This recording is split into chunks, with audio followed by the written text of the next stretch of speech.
Ankita Robin and welcome to ST Global News. From the release of a young Belarusian Catholic journalist who was held as a political prisoner to the first Catholic funeral of a British royal since the Anglican Reformation, we have many stories to cover.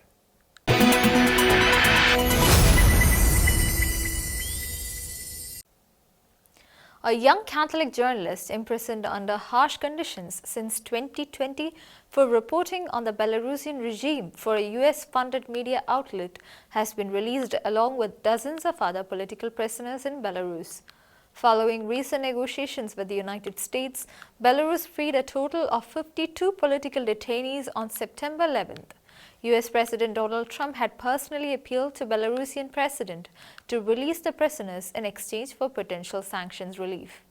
Catholic journalist Ihar Losik, aged 33, was imprisoned under harsh conditions since 2020 for reporting against the Belarusian regime for a US-funded news outlet, has been released along with dozens of other political prisoners in Belarus. Losik was a freelance contributor to Radio Savboda, the Belarusian branch of Radio Free Europe and Radio Liberty, a US-funded news organization that advocates for democracy, human rights, and freedom of expression, particularly in European countries where press freedom is limited. A strong Catholic, Losik wrote an impassioned letter to the late Pope Francis in 2021, pleading the pontiff to use his voice to advocate for those detained in Belarus. Following recent negotiations with the US, Belarus released a total of 52 political prisoners on September 11th. US President Donald Trump had personally urged Belarusian President Alexander Lukashenko, a long-time authoritarian leader and a close ally of Russian President Vladimir Putin, to free the detainees in exchange for sanctions relief. According to Reuters, the US delegation involved in negotiations escorted and released individuals to safety in Lithuania. Among those freed was Losik, along with several other journalists and human rights defenders. Stephen Kappas, CEO, Radio Free Europe and Radio Liberty, shared that Losik suffered horribly because he was a journalist working for Radio Free Europe. In a statement after Losik's release, Kappas said that they are immensely grateful to President Donald Trump for securing Losik's release from Belarusian authorities. Losik was initially arrested in June 2020, shortly before Belarus's highly contested presidential elections. He was later sentenced to 15 years in prison on charges that included inciting hatred, organizing and preparing actions that grossly violate public order, and preparation for participation in riots. He is married and has a 6-year-old daughter who was an infant at the time of his arrest and has not seen her father since he was imprisoned. During this time, Losik's wife Daria was also targeted by authorities. In October 2022, she was sentenced to 2 years in prison for speaking out against her husband's detention. However, she was released in July 2024 as part of a mass amnesty. Losik's younger brother Mikita was also recently detained by the government but managed to escape the country.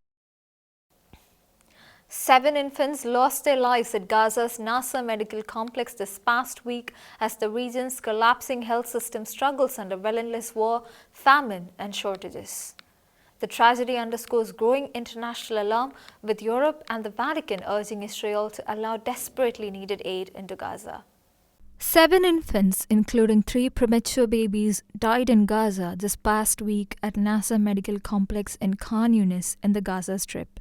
According to the hospital medical staff, the deaths were caused due to severe malnutrition among pregnant women, extreme stress and fear, forced displacement, exhaustion from ongoing bombardments, power outages, and critical shortages of medicines. 4 of the babies died in the wombs due to miscarriages, and 3 premature babies died in incubators. According to reports, infant deaths are a daily occurrence in the region, with the healthcare system on the verge of collapse. According to Gaza's health ministry, at least 422 people, including 145 children, have died due to the ongoing hunger crisis. Pope Leo also urged Israeli President Isaac Herzog to allow the safe entry of humanitarian aid to the most affected regions.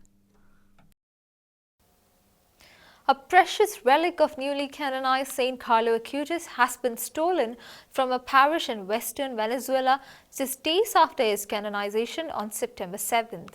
The relic, a small cloth fragment kept in a glass reliquary at Santo Domingo de Guzman parish in Merida state, disappeared on September 9th, prompting a police investigation. The theft follows similar incidents and growing concerns over attempts to steal or illegally sell relics of the church's first millennial saint. A relic of Carlo Acutis, who was declared a saint on September 7th, was stolen from a parish in western Venezuela. The theft from Santo Domingo de Guzman parish in Merida state was reported just 2 days after the canonization. The relic, a small circular piece of cloth, was housed in a glass reliquary. Police are investigating its disappearance. Adrian Garcia, coordinator of the San Carlo Acutis youth group, expressed faith that the relic would be returned. In a similar incident, a relic of St. Carlo Acutis was reported stolen from St. Dominic Savio parish in the Archdiocese of Parana, Argentina on July the 25th. Security camera footage showed a couple entering the church and removing the bolted glass case that held the relic, which had been enshrined in 2021. Ever since the canonization date of Carlo Acutis was announced, interest in his life and miracles has grown significantly. Several first and second class relics of the first millennial saint are being venerated in chapels and shrines around the world. Recently, the Bishop of Assisi filed a police complaint when news of illegal sale and auction of supposed relics of St. Carlo emerged. The canon law of the Catholic Church strictly prohibits the sale of first and second class relics. A Russian drone strike hit central Kharkiv in broad daylight on September 16th, damaging an educational facility and injuring at least 4 people, according to officials. One of the public broadcasting company reported that the roof of an administrative building at the National University of Pharmacy sustained significant damage. According to officials, the staff took shelter during the attack, though one employee suffered from shock.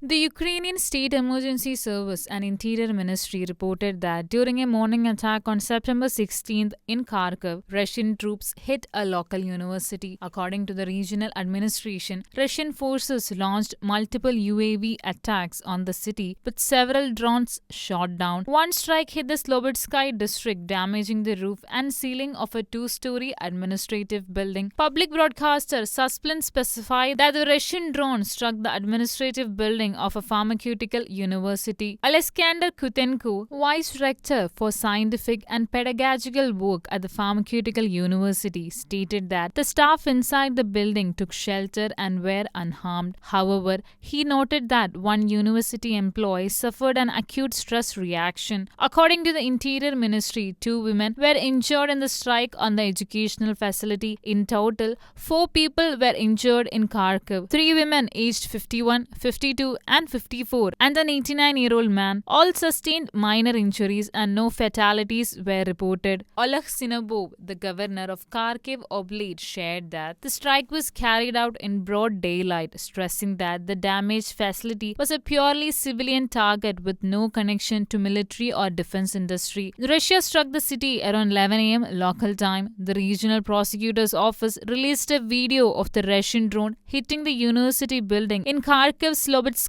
district, resulting in a massive explosion. The Vatican has announced that Pope Leo XIV appointed Archbishop Piero Piopo as Apostolic Nuncio to Spain and Andorra. The titular Archbishop of Torcello brings decades of diplomatic service across Asia, Africa and Europe. Vatican officials noted his extensive experience, language skills and leadership, describing him as a seasoned envoy who has served in Indonesia, Cameroon and the Holy See Secretariat.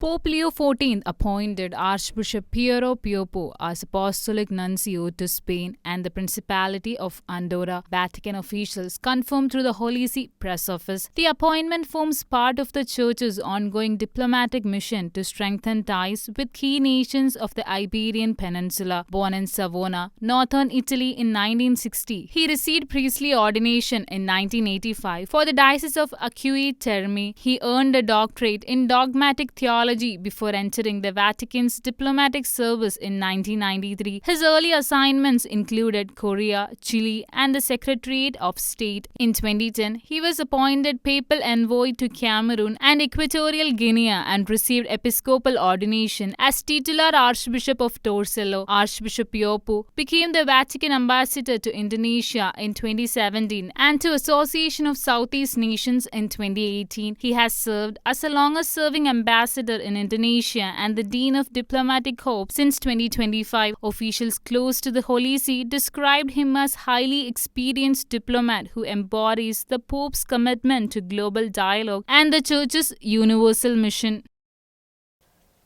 Westminster Cathedral hosts a historic moment as the Duchess of Kent, Catherine Wolsey, is said to be laid to rest in the first Catholic funeral of a British royal since the Anglican Reformation. King Charles III, Queen Camilla, and senior members of the royal family are expected to attend. Flags fly at half-mast across royal residences ahead of the funeral.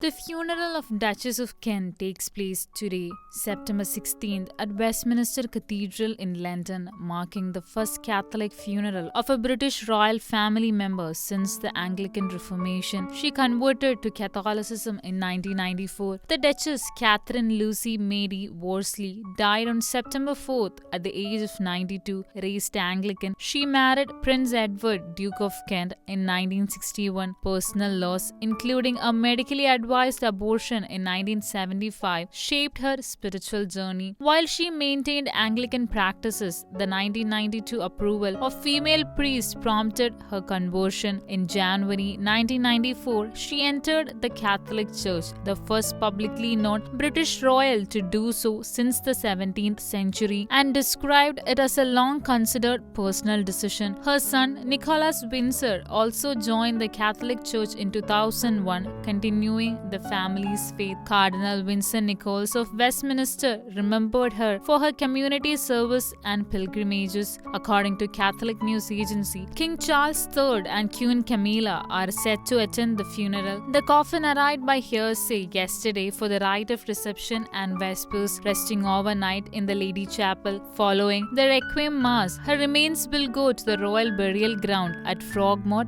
Windsor. That's all for today. Until we meet again, God bless and thank you.